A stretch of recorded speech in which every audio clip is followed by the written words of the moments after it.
usar um texto essa noite que eu acho de grande importância, que se encontra no livro do profeta Miqueias, no Antigo Testamento. Profetas menores. Você pode procurar com tranquilidade. Nós esperamos você encontrar este livro. Se tiver dificuldade de ver, né, no índice da Bíblia tem lá todos os livros e as páginas de forma que a gente consiga chegar neles. Livro do profeta Miqueias. Hoje nós vamos trabalhar um tema muito importante. Quem estiver nos assistindo, compartilhe esse estudo bíblico aqui da IPB de Olímpia, porque nós vamos falar sobre o que é ser pentecostal e o que é o neopentecostalismo. E por que a igreja presbiteriana ela preza tanto para educar os seus membros para que não seja nenhuma coisa e nem outra. Com isso não queremos aqui causar nenhum constrangimento, fazer nenhum encontro de estudo bíblico que venha desferir golpes nas emoções, nos sentimentos de qualquer pessoa. Mas a gente quer expor doutrinariamente um assunto aqui que somente nesses momentos a gente consegue, né? Então, o livro do profeta Miqueias, o capítulo 6.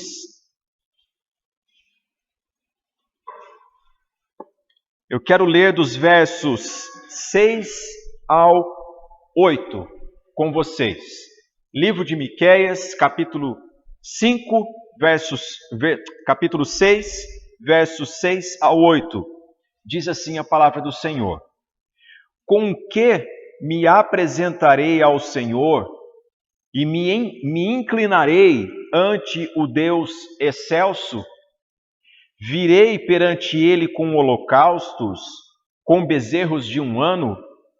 Agradar-se-á o Senhor de milhares de carneiros, de 10.000 ribeiros de azeite? Darei o meu primogênito pela minha transgressão, o fruto do meu corpo pelo pecado da minha alma? Ele te declarou, ó homem, o que é bom e que é o que o Senhor pede de ti. 2 pontos. Que pratiques a justiça e ames a misericórdia e andes humildemente com o teu Deus. Até aqui, esse texto bíblico será o nosso texto espinha dorsal para caminharmos nessa noite no estudo bíblico. Meus irmãos, o profeta Miqueias, ele profetizou por volta do ano 700 a.C., provavelmente um contemporâneo de Isaías. E ele profetizou num tempo em que o reino de Israel passava por aquele período, tanto o reino do norte como o reino do sul, passava aquele período de distanciamento do culto ao Senhor. E aí nós perguntamos o que é o culto a Deus. O culto ele não acontece somente quando nós estamos reunidos. O conceito bíblico de culto é celebração. Celebração. A palavra culto significa celebração. E o prestar culto a Deus é com a vida. Não é apenas com o que nós oferecemos, trazemos, mas é a nossa vida, né?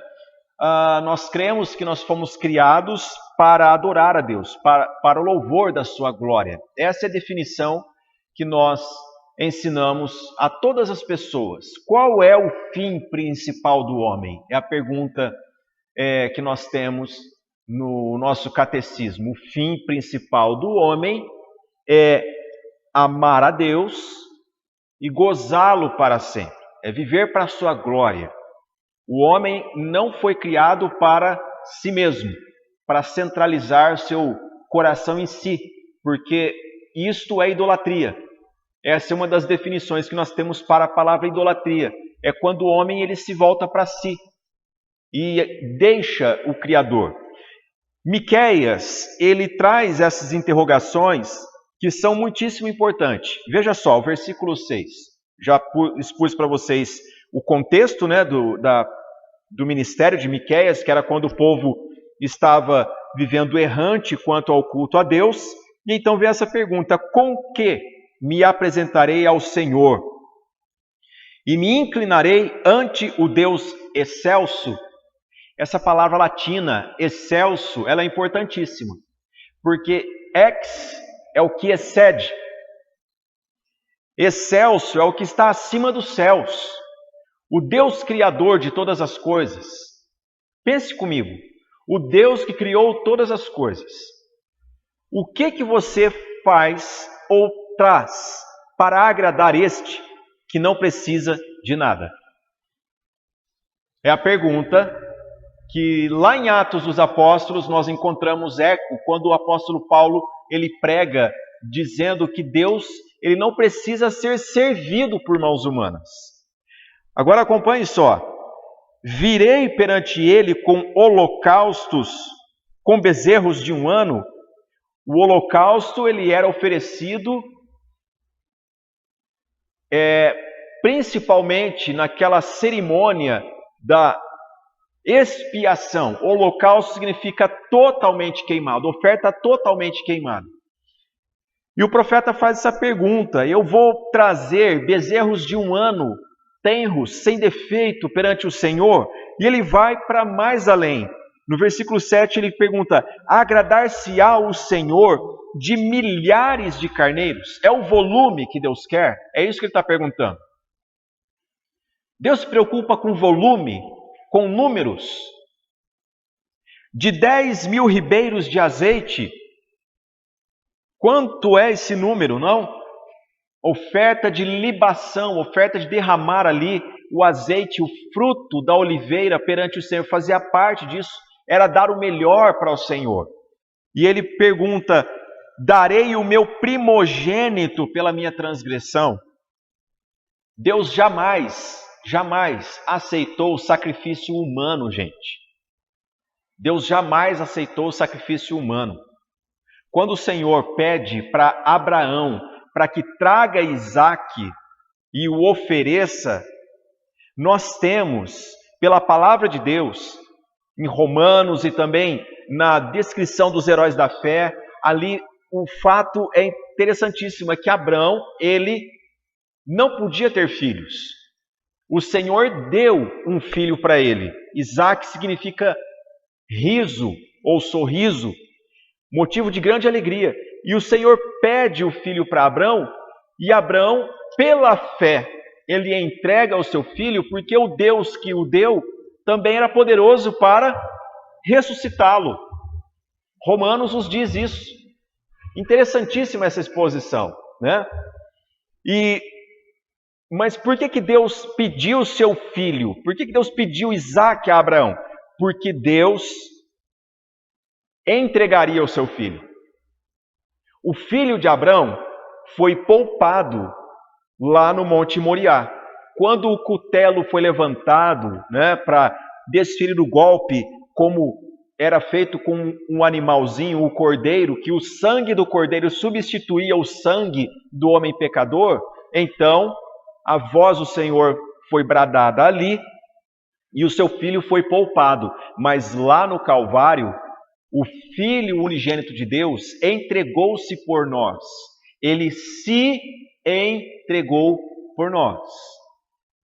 Ok? Então a pergunta aqui que Miqueias, no capítulo 6, versículo 7 faz: darei o meu primogênito pela minha transgressão? Não é uma questão de que Deus, em algum momento, ele aceita até mesmo o filho primogênito. Não, ele está fazendo um exercício. O que o Deus excelso requer de mim? O que eu devo fazer? É algo difícil que ele quer? É o volume? É o número? E no versículo 8 nós temos a resposta. Olha que coisa maravilhosa. Ele te declarou. Ou seja, nós temos na palavra de Deus. Gente, guarde isso, é muito importante. Nós temos na palavra de Deus o que Deus requer na relação dele para conosco e no culto a Deus. Deus declarou. Ninguém pode vir para nós dizendo o que Deus está querendo agora, Deus mudou de ideia. No passado Deus pedia uma coisa, mas agora Ele está pedindo uma outra coisa. Não.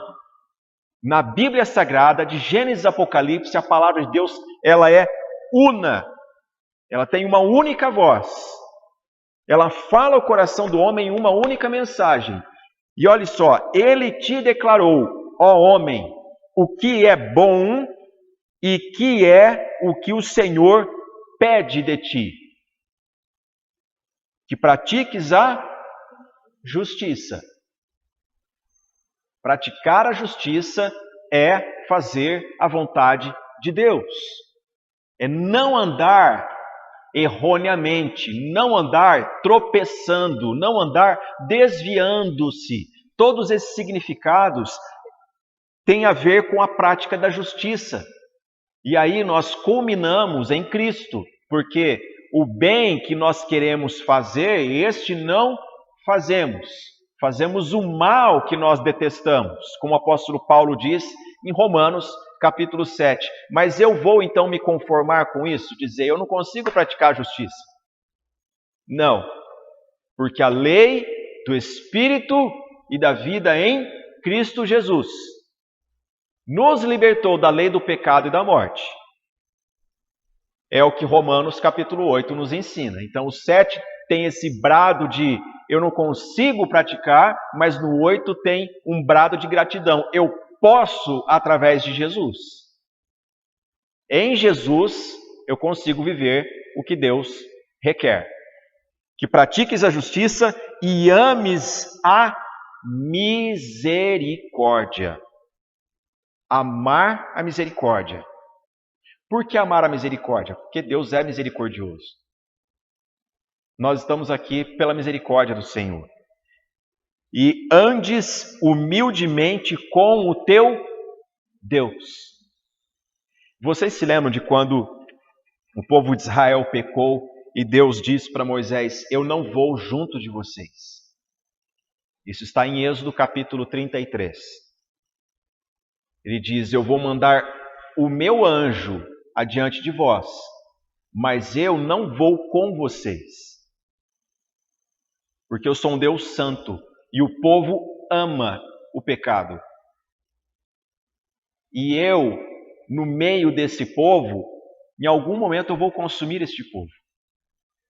E então Moisés, ele ora, ele intercede pelo povo, ele faz uma declaração muito importante em Êxodo capítulo 33, que ele fala, Senhor, não é pelo fato de andarmos contigo que somos chamados povo de Deus. Gente, o que nos faz ser crentes é andar com Deus. É andar com Deus. Andar com Deus. Deus chamou Abrão, o patriarca da fé, para andar com ele. Anda na minha presença e ser perfeito. Anda comigo. Então, o que é o culto? O culto não é um elemento que o homem inventa, reinventa, formula e reformula. Ele é o que Deus pede que seja. É o que a Bíblia nos ensina. Posto isso, então, nós vamos responder a essas questões que nos traz aqui esta noite. Nós aprendemos que tudo quanto o Senhor requer de nós está na palavra, porque Ele disse, Ele te declarou. Ele te declarou. O culto a Deus, meus irmãos, já diz, é uma celebração ao Senhor Deus, e não é uma celebração ao homem. A coisa que não é importante no culto é, você gostou? Supriu as suas expectativas? Eu uma vez fui pregar numa igreja que logo à saída tinha assim um banner. Não saia sem preencher a nossa pesquisa de satisfação. E aí, no aparador, eu peguei a pesquisa de satisfação. Ela tinha perguntas assim, olha só, o som estava muito alto? Pergunta importante essa. Há muitas pessoas idosas que não suportam um som muito alto. Eu pensei que interessante isso. É sensível perguntar isso. A outra coisa, o ar-condicionado, ele estava muito gelado ou quente? Importante. Mas aí veio uma pergunta que era assim: a música estava de acordo com a sua expectativa? A mensagem, ela te agradou? Você indicaria este culto para mais alguém? Gente, esse tipo de coisa nada mais é do que fruto do meio em que nós estamos. É sobre isso que eu quero falar hoje.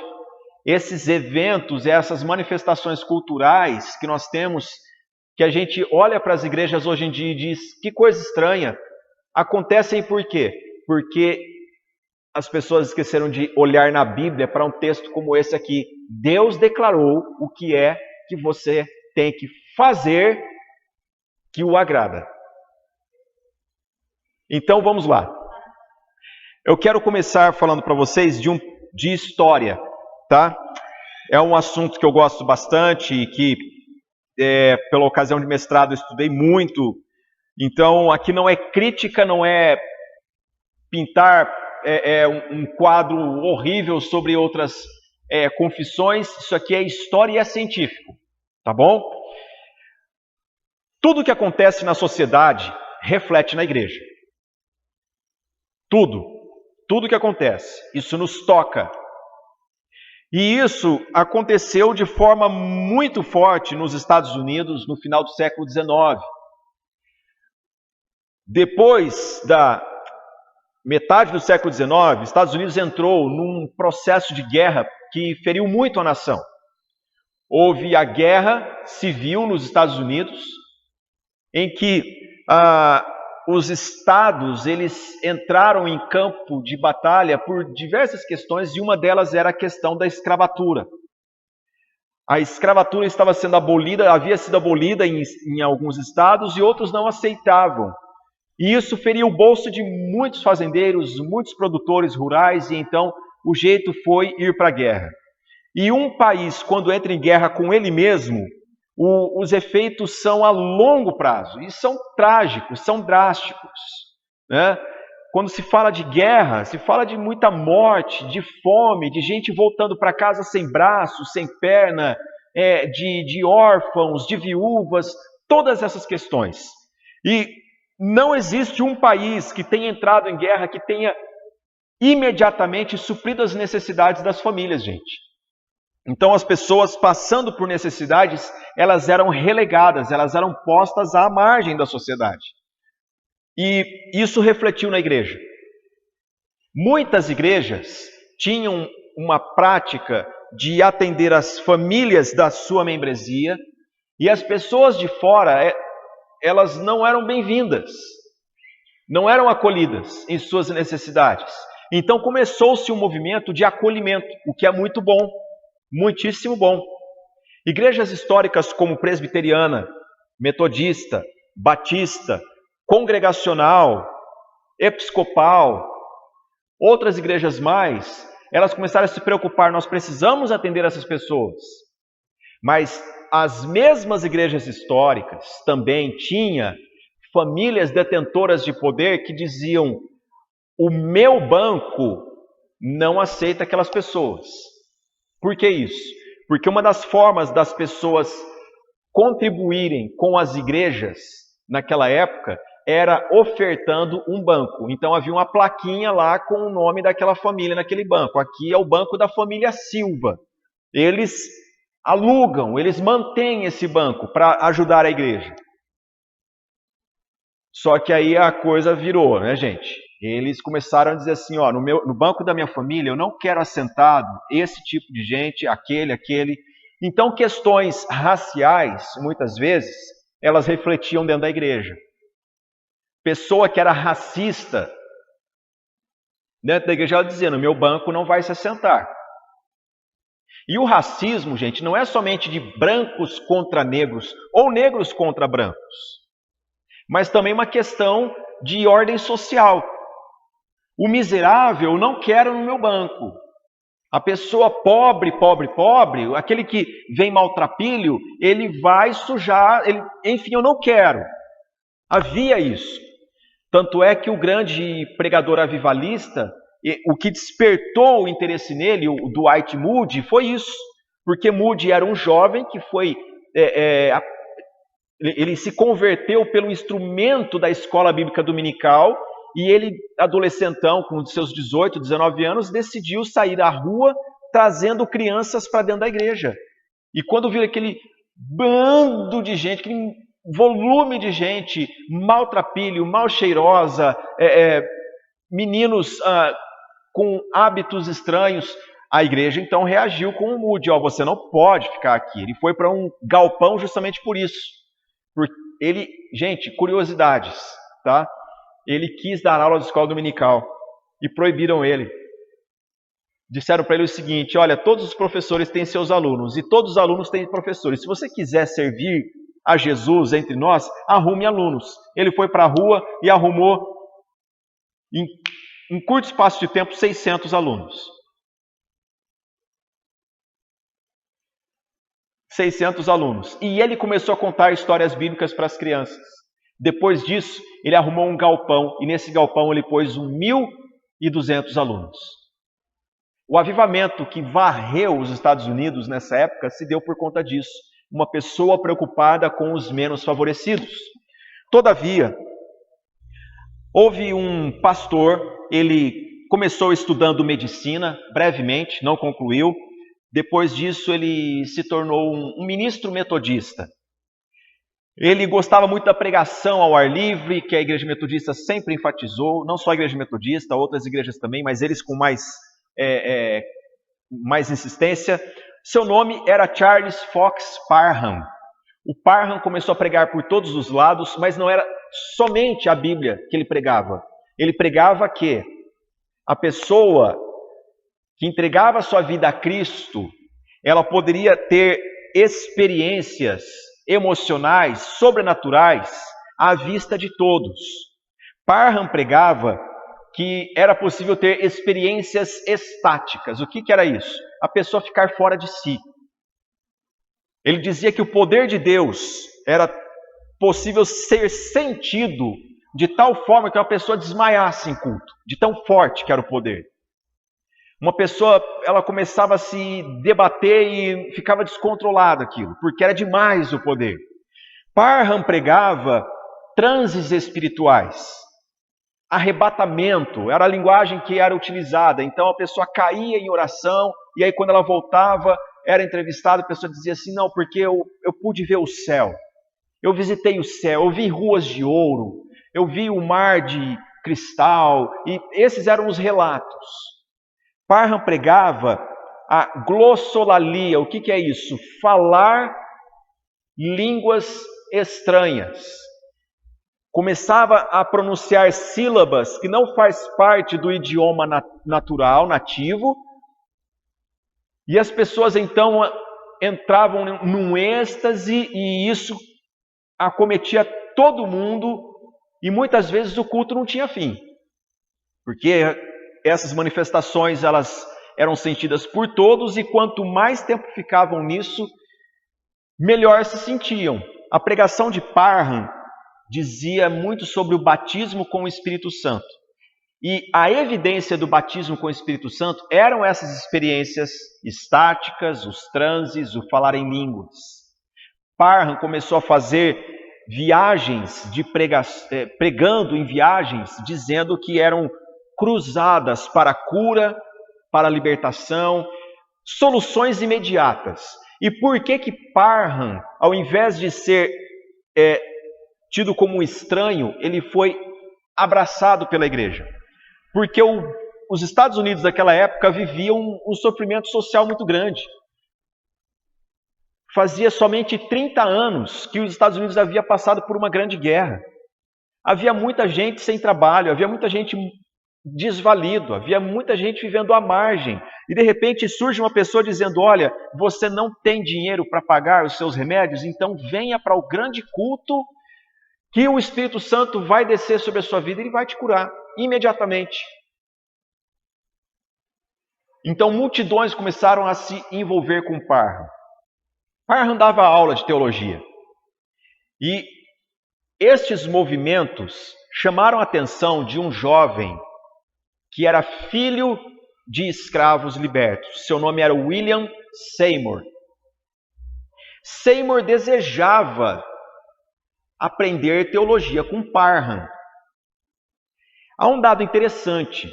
Parham, ele estava mais ligado com um movimento racista do que com um movimento de envolvimento do povo negro, indígena e outros mais. Isso refletiu de tal forma que quando Parham ensinava, o Seymour ficava no corredor, não entrava na sala de aula porque Parham não deixava. Ele ficava assistindo aula no corredor.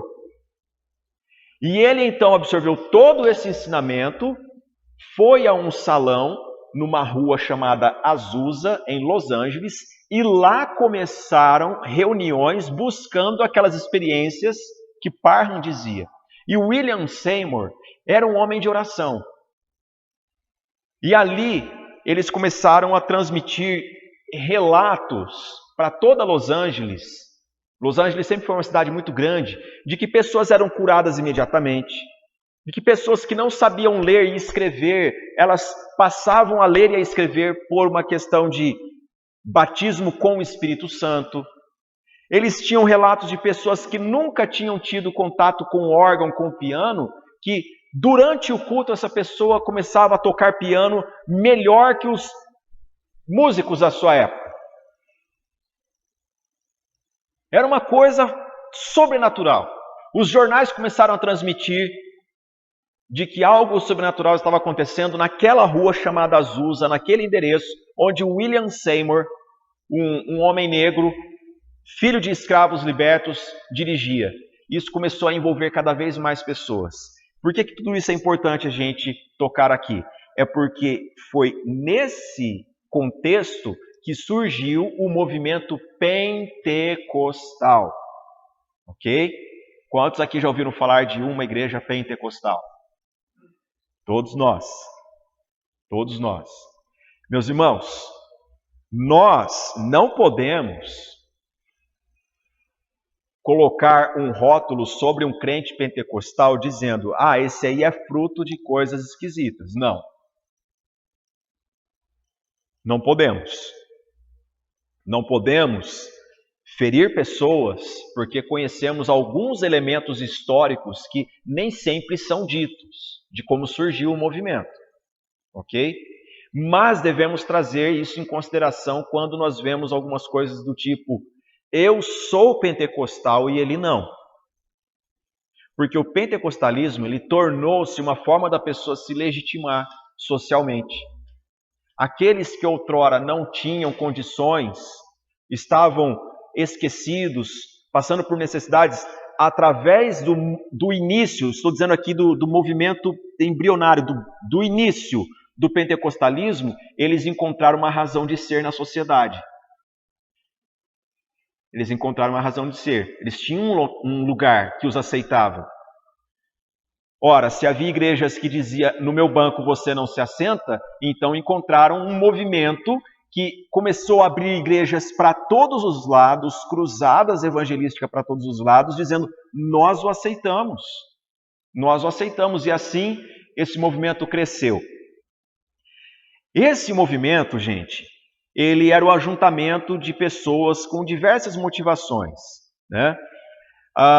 E há uma declaração importante de um livro que foi publicado pela USP. Ele foi organizado por um professor meu, chamado João Batista Borges Pereira. E o doutor João Batista, na organização, ele fez assim uma seleção de pessoas com doutorado dedicados em cada uma dessas expressões. Uma declaração interessante é essa: a fé despertada era avessa ao intelectualismo, ou seja, nós não precisamos do intelectualismo. Esse negócio de estudar, de ler comentário bíblico, de texto, não precisamos disso. era avessa ao intelectualismo, à teologia e às instituições teológicas formadoras de pessoas esclarecidas. A religião tornava-se prática, colada aos problemas da vida cotidiana, aos quais procurava apresentar soluções espirituais. Ou seja, qual é o seu problema? Meu problema é a enfermidade. Eu tenho uma enfermidade que é incurável. Então, venha para o culto que a gente resolve. Ok? Qual é o seu problema? Meu problema é a fome. Então, venha para o culto porque lá, além de ter solução imediata, um dom espiritual pode vir sobre você e resolver tudo isso. O movimento pentecostal, ele teve o envio de missionários por todo o mundo. E o Brasil foi um desses lugares. 3 pessoas vieram para o Brasil e influenciaram o pentecostalismo de imediato. Primeiro, um homem chamado Louis Francescon. Louis Francescon, ele era descendente de italianos, o nome já soa, né, italiano. Louis Francescon. Ele não era uma pessoa dada aos estudos, mas muito preocupado com a sua salvação. E ele participou de um movimento que fundou uma igreja presbiteriana italiana, na mesma região em que o pentecostalismo começou. Só que o Louis Francescon, ele lendo a Bíblia, ele viu uma palavra que o incomodou muito, que foi a palavra batismo.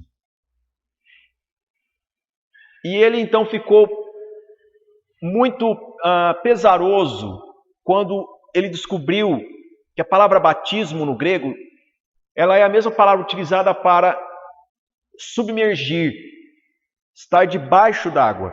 Então ele disse, o meu batismo não é legítimo, porque ele era presbiteriano, nós presbiterianos batizamos por aspersão, mas não é a quantidade de água que é o batismo, gente. Não é o volume d'água, é a fé, é o testemunho de vida. O Louis Francescon começou um movimento e ele se apoiou no pentecostalismo. Na verdade, ele foi muito incentivado pelos fundadores do pentecostalismo a começar um novo trabalho de cura, culto com liberdade espiritual. E o Louis Francescon então veio para a América do Sul. O primeiro lugar que ele parou foi na Argentina. E lá ele começou um movimento chamado Aliança Evangélica. Só que não foi para frente. Talvez pelo temperamento dele muito rude, ele teve uma confusãozinha lá. E aí ele veio para o Paraná. E do Paraná ele veio para a região do atual ABC, onde ele começou reuniões com esse propósito. Então, como ele era um homem de não experiência educacional como uma pessoa formada em teologia, ele começou reuniões dizendo o seguinte: o Espírito Santo desce e fala para nós durante o culto o que ele quer que seja dito. Então a profecia não é o que a palavra de Deus diz, a profecia é o que o Espírito Santo diz pela boca de uma pessoa durante o culto. Então o culto da nossa igreja, ele é um culto que dá liberdade para o Espírito Santo.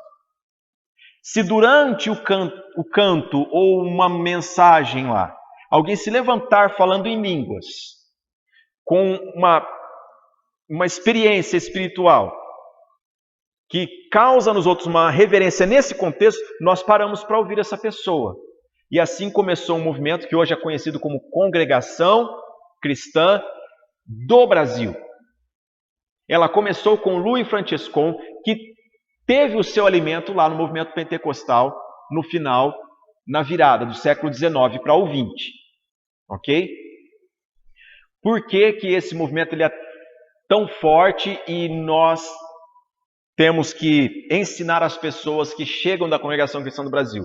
Porque desde o início é ensinado que ali é a casa de oração, a mensagem de Deus ela é pregada ali dentro. Ser batizado na congregação significa ser salvo.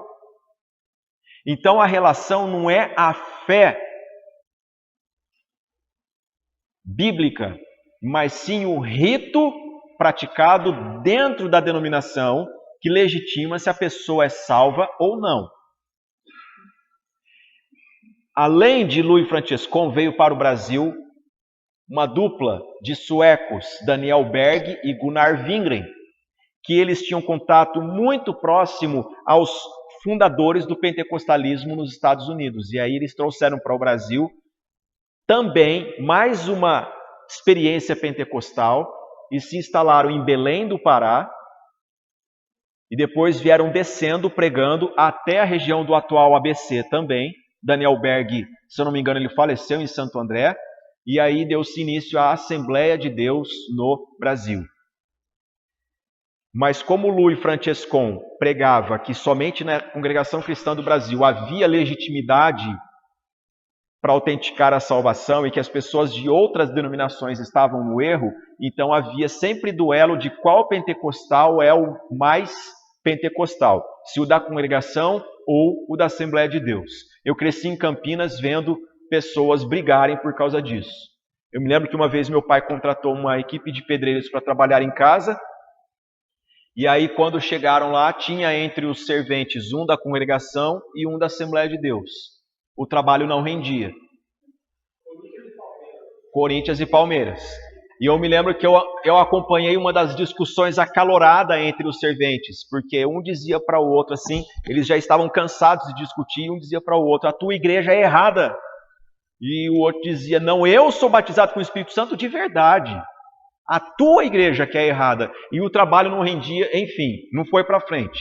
Porque eles, desde há muito tempo, eles são concitados internamente, da Congregação Cristã do Brasil, a dizer para outras denominações, você não faz parte da graça de Deus ainda. O dia que você conhecer o caminho, aí, você é nosso primo, você não é nosso irmão ainda. Né? É um verbete utilizado com frequência. Tudo isso, meus irmãos, nós estamos estudando, você não precisa decorar tudo isso, é apenas para eu chegar no ponto aqui. É que houve 3 ondas pentecostais no Brasil. A primeira onda foi que trouxe a Congregação Cristã do Brasil e a Assembleia de Deus à tona. Isso por volta de 1910, 1915, foi o período assim de avanço dessas denominações.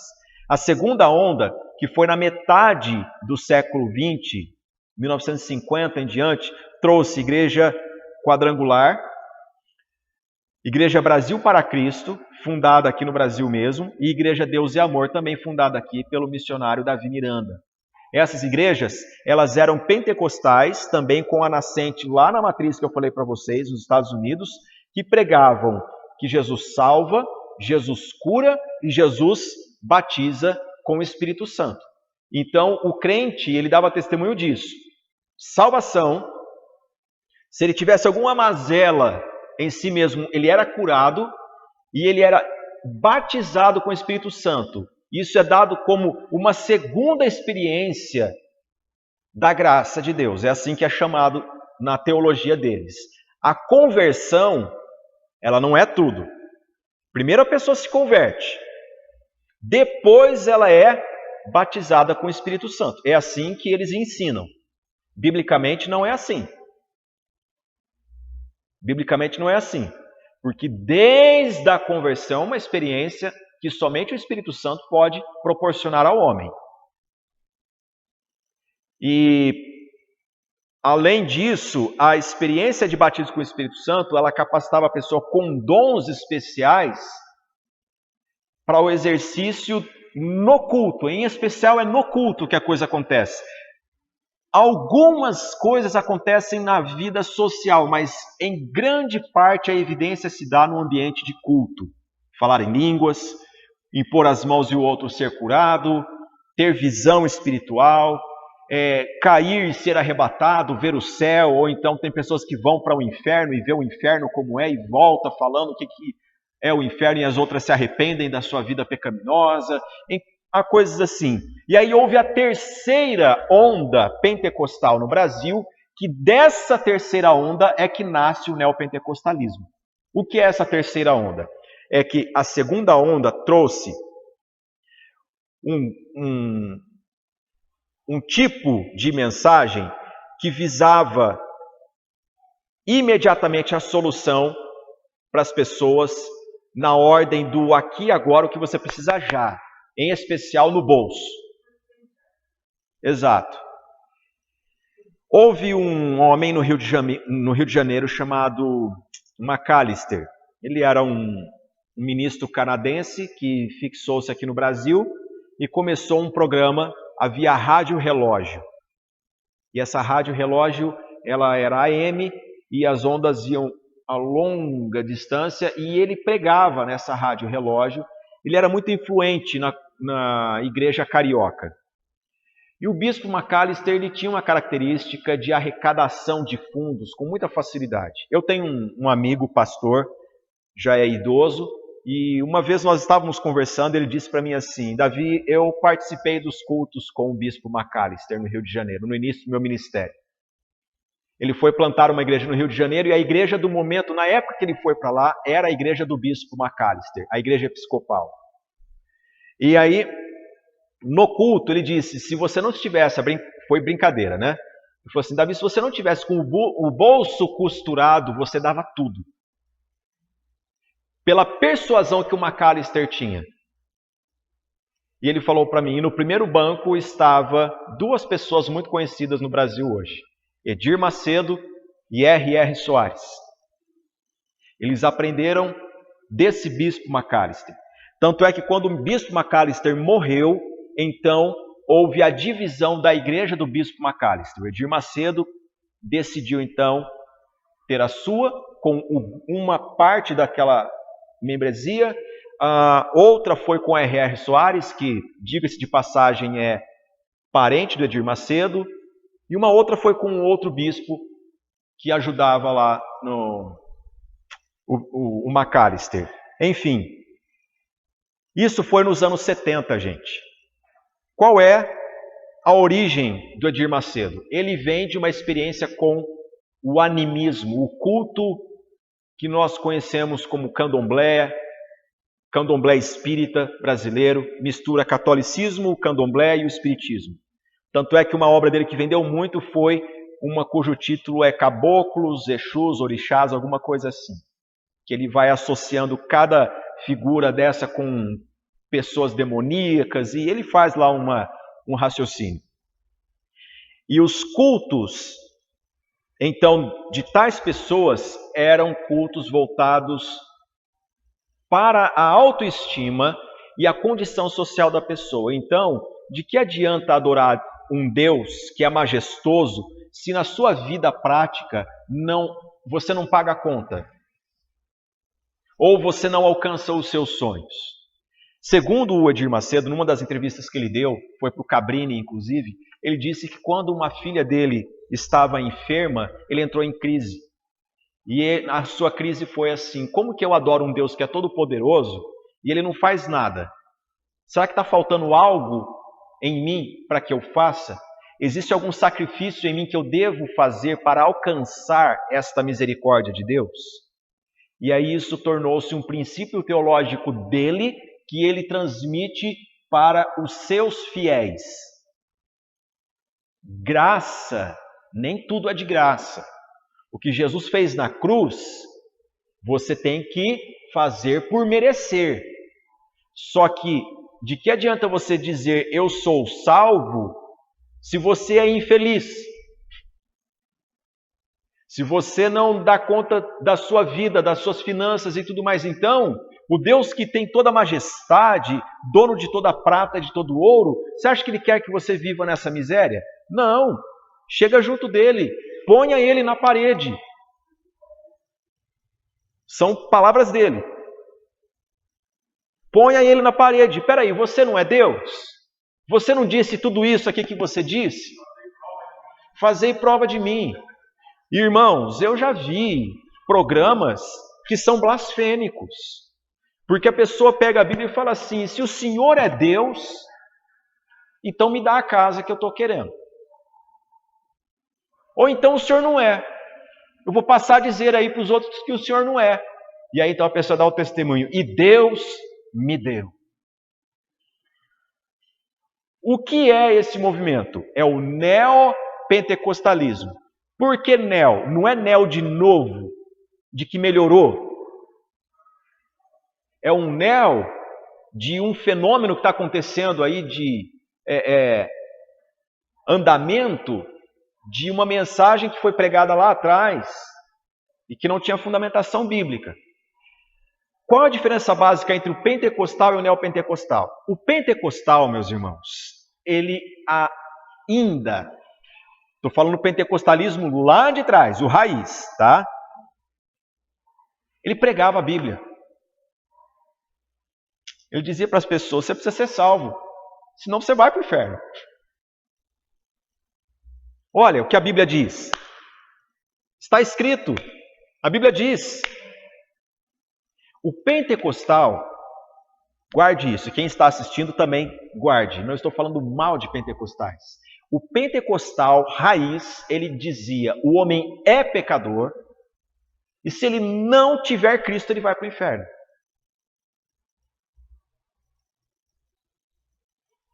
E quando a pessoa, no linguajar deles, entre aspas, aceita Jesus, ela pode receber o dom do Espírito Santo que cura, que capacita ela para coisas sobrenaturais.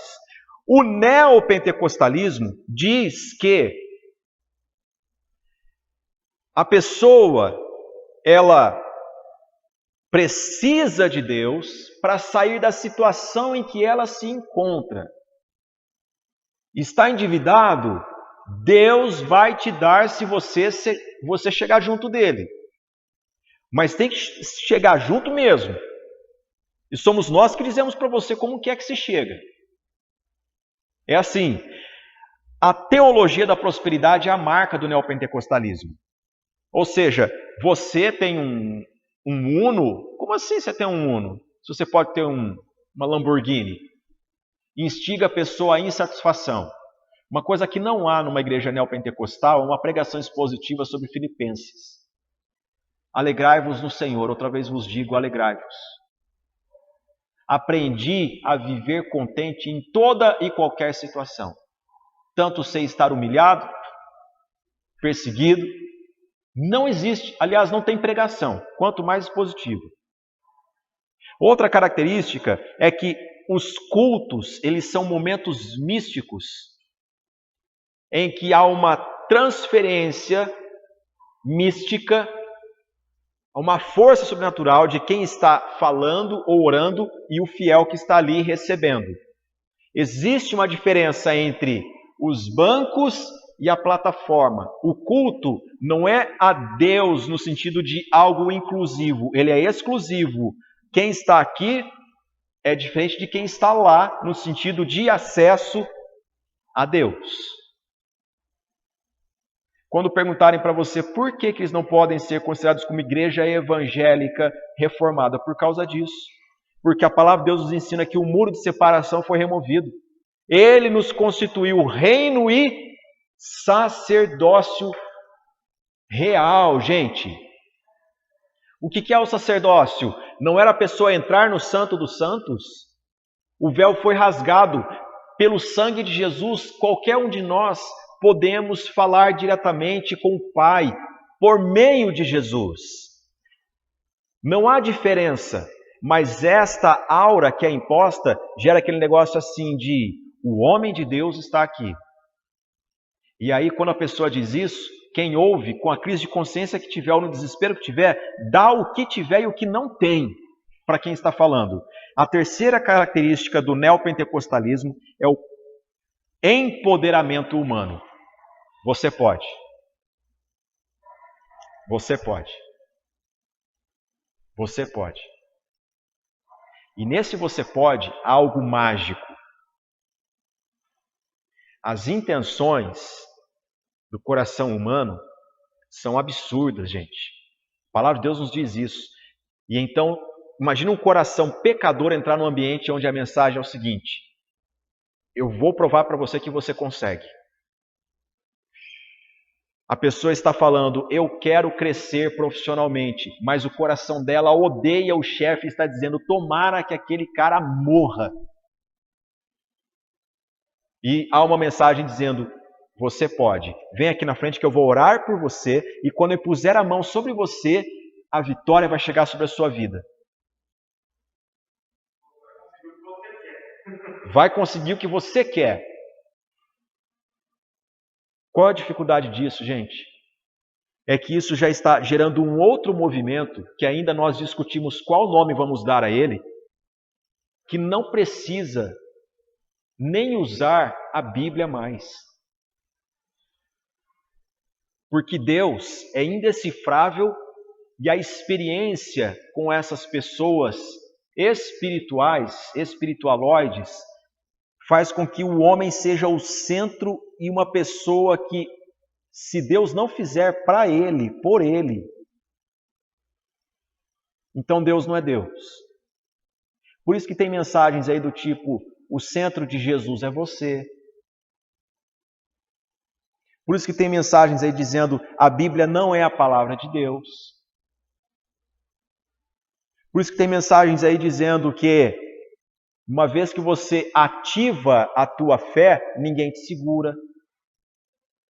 Você se torna uma pessoa indestrutível.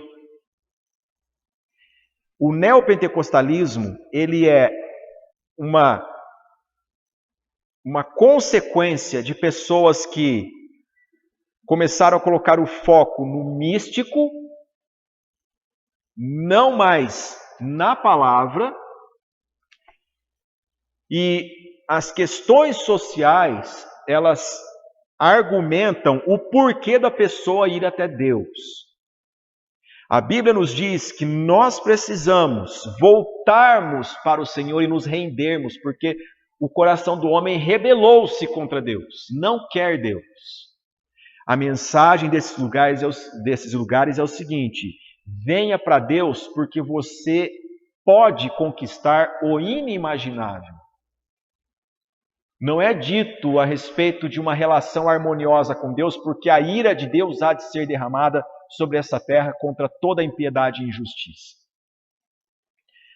Posto isso, onde que nós queremos chegar? É dizer da importância, meus irmãos, de vivermos unicamente pela palavra. Unicamente pela palavra. Eu quero encerrar lendo um texto com vocês que está em Efésios capítulo 4. Já lemos Miqueias 6, dos versos 6 ao 8, que nos fala sobre como Deus quer que o culto seja. Culto não é culto de libertação, da amarração, culto da terapia do amor, culto dos indestrutíveis, dos vencedores, não. Efésios 4, eu vou ler com vocês um texto que já é bastante conhecido. A partir do versículo 12, quando Paulo fala das pessoas, dos dons que Deus constituiu os obreiros na sua igreja, esses dons, no versículo 12 diz, com vistas ao aperfeiçoamento dos santos, para o desempenho do seu serviço, para a edificação do corpo de Cristo. Então Deus ele derrama dom sobre a igreja, não é dom de línguas, dom de visão para ver demônio, para ver anjo, para ver doença no outro, para revelação. Não, os dons são concedidos, gente, por Deus, para a unidade do corpo. Tem igreja que tem gente que tem revelação demais, mas falta pessoa com dom de misericórdia. Falta pessoa com dom de carinho. Falta pessoa com um dom de estudo mesmo, de profecia, de expor a palavra escrita de Deus. Então, qual é a função dos dons espirituais? Edificação do corpo de Cristo. Devemos lembrar disso. Versículo 13. Até que todos cheguemos à unidade da fé. Todos, não é alguns, uns em detrimento de outros. Não, todos. E do pleno conhecimento do Filho de Deus. Irmãos, dons dados por Deus, sejam esses dons, como foi dito aqui, apóstolos, profetas, evangelistas, pastores e mestres, Enfim, dons espirituais são concedidos por vontade de Deus, com estes propósitos aqui, levando as pessoas a conhecer quem é Jesus, gente. Uma igreja cheia de dons espirituais não é aquela que as pessoas fazem coisas esquisitas, mas é aquela em que as pessoas amam a Deus e querem conhecer cada vez mais a Jesus. A perfeita varonilidade à medida da estatura da plenitude de Cristo. Qual é o padrão de altura de Deus para mim e para você? Jesus. Ele quer que todos nós cresçamos e sejamos como Jesus. Essa é a nossa referência de espiritualidade. E o verso 14 ele é enfático. Para que não mais sejamos como meninos. Sabe o que é menino? Gente que precisa crescer. Não existe infantilidade, mimimi na igreja. Do jeito que eu quero, é o que eu gosto. Uma pessoa vindo até a nossa igreja disse assim: pastor, eu tenho desejo de ser membro da igreja presbiteriana, mas eu quero dizer o seguinte, o que eu mais quero no momento é divorciar do meu marido. Estava eu e a Tati aqui. Falei, não, nós ensinamos as pessoas a reconstruir casamentos e famílias. Ela fechou a cara e foi embora. Porque o sonho dela é cometer algo que na Bíblia é chamado de pecado. E aí outra pessoa disse assim, pastor, eu também tenho desejo de ficar com vocês, mas eu só fico se eu cantar as minhas músicas. Eu quero oportunidade para cantar no culto. Eu disse, meu irmão, no culto nós aprendemos que o louvor, ele é congregacional. É o povo de Deus louvando a Deus. Por isso que nós não batemos palma. Para que ninguém entenda errado. Bater palma no ritmo, não tem nenhum problema nisso. Agora, aplaudir alguém aqui, estamos indo contra o culto a Deus. Toda a glória é ao Senhor. E aplauso é um negócio que faz o ego do ser humano assim, mandei bem. Sabe? E olha o que a palavra do Senhor nos diz. Até que todos cheguemos à unidade da fé, do pleno conhecimento, para que não mais sejamos como meninos, agitados de um lado para outro e levados ao redor por todo vento de doutrina, pela artimanha dos homens. Se você não quiser ser uma pessoa levada por artimanha de homens, seja uma pessoa da doutrina, seja uma pessoa da palavra, pela astúcia com que induzem ao erro. Igreja tem para todos os gostos, né? Todos os gostos do inferno também. Cuidado. No YouTube tem mensagem explicando a Bíblia inteira. Cuidado. Porque tem muita gente induzindo ao erro. E não é a placa de igreja que diz se é a igreja ou se não é. É a maturidade cristã. E você só adquire isso com humildade perante o Senhor e aprendizado da palavra. Esse é o nosso estudo de hoje.